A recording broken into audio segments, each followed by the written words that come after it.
आप सभी का हमारे YouTube चैनल ज्ञान बिंदु में हार्दिक स्वागत है। प्रिय विद्यार्थियों, इस वीडियो के माध्यम से हम वसंत भाग 3 कक्षा 8वीं के प्रथम अध्याय श्री सूर्यकांत त्रिपाठी निराला जी द्वारा रचित कविता ध्वनि का सार और उसके प्रश्नोत्तर आपकी सहूलियत के लिए यहाँ पर प्रस्तुत करेंगे। आशा है आपको यह सहायक होगा। कविता का सार। ध्वनि कविता आशा से परिपूर्ण है। कवि अपने जीवन का अंत यूं ही नहीं होने देना चाहता है। वह कहते हैं कि अभी मेरे जीवन का अंत नहीं होगा। मेरे जीवन में अभी अभी मृदुल वसंत का आगमन हुआ है। उसका अंत ऐसे ही नहीं हो सकता है।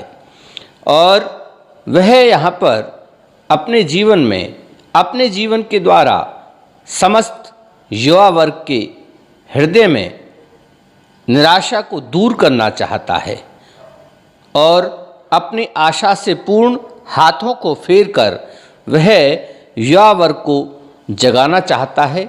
वह उनके आलस्य को दूर करना चाहता है और उन्हें कामयाबी के शिखर पर स्थापित करना चाहता है।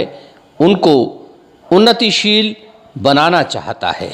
प्रिय छात्रों, अब इस कविता के प्रश्नोत्तर आपके समक्ष आपके लिए यहाँ पर मैं प्रस्तुत कर रहा हूँ। इसका प्रश्न अभ्यास। अगर हम इसके प्रश्न अभ्यास की बात करते हैं तो पहला प्रश्न है, कवि को ऐसा विश्वास क्यों है कि उसका अंत अभी नहीं होगा? कवि को ऐसा विश्वास क्यों है कि उसका अंत अभी नहीं होगा? अगर हम इस प्रश्न के उत्तर की बात करें तो उत्तर इस तरह से हो सकता है कि कवि के अंदर जीवन जीने की प्रेरणा, उत्साह और ऊर्जा अभी बची हुई है। वह अपनी इसी ऊर्जा, प्रेरणा और उत्साह के द्वारा देश की युवा पीढ़ी को आलस्य, अकर्मण्यता से बचाना चाहते हैं। अभी उसे यानी कवि को बहुत काम करना है। वह स्वयं को इस काम के लिए उपयुक्त मानते हैं। इसलिए कवि को विश्वास है कि अभी उसका अंत नहीं होगा। प्रिय छात्रों, जैसा कि मैंने पहले बताया था, यह कविता उत्साह से पूर्ण है और यह युवा वर्ग के लिए बहुत प्रेरणादायी कविता है। अगर हम दूसरे प्रश्न की बात करें तो दूसरा प्रश्न है, फूलों को अनंत तक विकसित करने के लिए कवि कौन कौन सा प्रयास करता है? तो इसका उत्तर इस तरह हो सकता है, फूलों को अनंत तक विकसित करने के लिए कवि उन्हें कलियों की स्थिति से निकालकर पूरी तरह से खिलाना चाहता है। कवि का मानना है कि उसके जीवन में वसंत आई हुई है, इसलिए वह अपना वासंती स्पर्श देकर, अपना हाथ फेर कर फूलों को खिला देना चाहता है। अर्थात कवि आज की युवा पीढ़ी को अनंत का द्वार, प्रभु प्राप्ति का द्वार, कर्म का द्वार या कर्तव्य का द्वार दिखाना चाहता है। जो समय व्यर्थ गंवा रहे हैं उन्हें जगाना चाहता है। प्रश्न 3 की बात करते हैं। प्रश्न 3 है, कवि पुष्पों की तंद्रा और आलस्य को दूर हटाने के लिए क्या क्या करना चाहता है? इसका उत्तर इस तरह हो सकता है, कवि पुष्पों की तंद्रा और आलस्य को दूर हटाने के लिए उन पर अपना हाथ फेर कर उन्हें जगाना चाहता है तथा कलियों को प्रभात आने का संदेश देना चाहता है। वह युवा पीढ़ी को कर्तव्य पथ पर बढ़ने के लिए संदेश देना चाहता है। वह चाहता है कि युवा पीढ़ी अपने कर्तव्य पथ पर आगे बढ़े। वह युवा पीढ़ी को प्रेरित कर उन्हें कर्तव्यपरायण बनाना चाहता है। वह उनकी आंखों में नए सपनों, नए उल्लास को देखना चाहता है। प्रिय छात्रों, इसके बाद अगले प्रश्न हैं कविता से आगे, जिसका पहला प्रश्न है वसंत को ऋतुराज क्यों कहा जाता है। आपस में चर्चा कीजिए।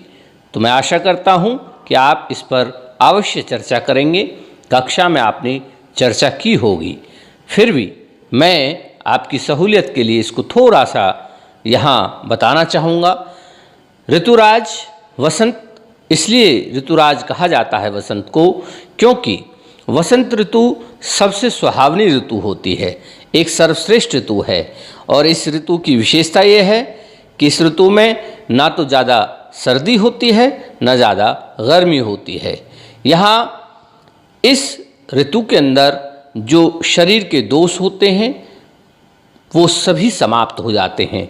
चारों तरफ हरियाली होती है, चारों तरफ शीतल मंद सुगंधित हवा बहती है और एक आह्लादपूर्ण, एक बहुत ही सुंदर वातावरण चारों ओर हो जाता है। इसलिए इस ऋतु को ऋतुराज कहा जाता है।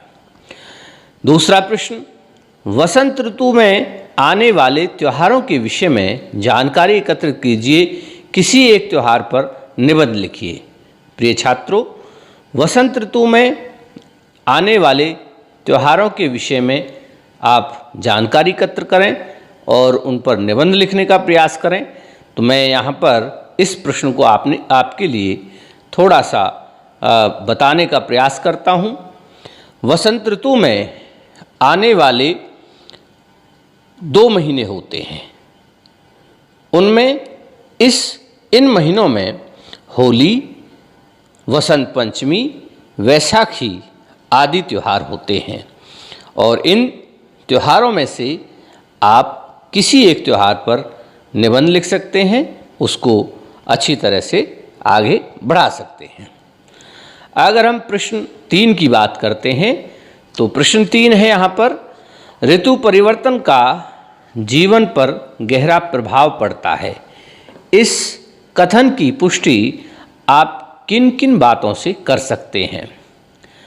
निश्चित रूप से यह एक बहुत अच्छा प्रश्न है। इसका उत्तर इस तरह से हो सकता है कि ऋतु परिवर्तन जीवन को प्रभावित करता है और जीवन में आने वाली सभी ऋतुओं का अपना अपना महत्व होता है। चाहे वह गर्मी हो, चाहे वह सर्दी हो, दोनों का अपना महत्व है। अंतर यह है कि दोनों ऋतुओं में हमारा खान पान, हमारे वस्त्र, आभूषण, हमारे क्रियाकलाप सभी बदल जाते हैं। जैसे हम सर्दी की ऋतु में गर्म कपड़े पहनते हैं, गर्म खाना खाते हैं, और गर्मी की ऋतु में हमारा खान पान शीतलता की तरफ, शीतल पेयों की तरफ बढ़ जाता है। तो इस तरह से यह आपके प्रश्न यहाँ पर समाप्त होते हैं। कुछ प्रश्न अनुमान और कल्पना के आधार पर हैं, तो मैं ये मानता हूँ कि ऐसे प्रश्नों को आप स्वयं करें, अध्यापक की सहायता लें। तो मैं समझता हूँ कि इस वीडियो से आपको अपनी कविता को समझने में और उसके प्रश्नोत्तर समझने में बहुत ही आसानी रही होगी। तो आप इसी तरह की अपने पाठ्यक्रम से जुड़ी हुई वीडियो देखने के लिए जुड़े रहिए हमारे YouTube चैनल ज्ञान बिंदु के साथ। इसे सब्सक्राइब करें, लाइक करें, बेल आइकॉन को दबाएं, शेयर करें। धन्यवाद।